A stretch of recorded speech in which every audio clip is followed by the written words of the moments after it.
Nikad niko sače ne zapržava, sad ćemo da zapržimo sače, ja? So. Znači, na eine Stunde 40 Minuten schauen wir uns an, wie sieht das aus. Da vidimo kako to izgleda. Diese Lammkeule mit Kartoffel, dass wir sehen, was da passiert ist. Ah, das sieht gut aus. Sehr gut, sehr gut, sehr gut. So. Sehr gut. Sad idemo zaprška, evo je zaprška.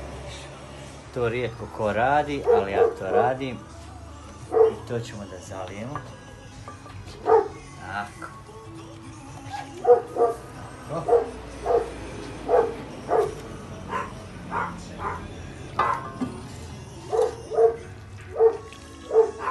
Odlično.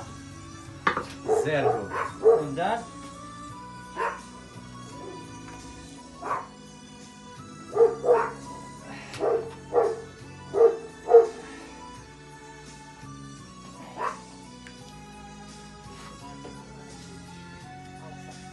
dann gehen wir wieder runter damit.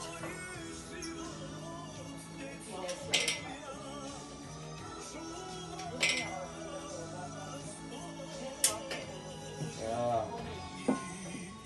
Wohl. Deckel zu.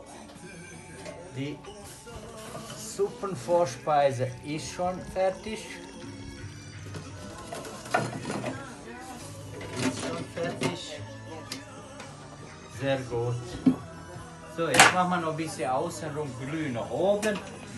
Warten noch eine halbe Stunde und das war's. Und dann kann man essen, okay? Vielen Dank.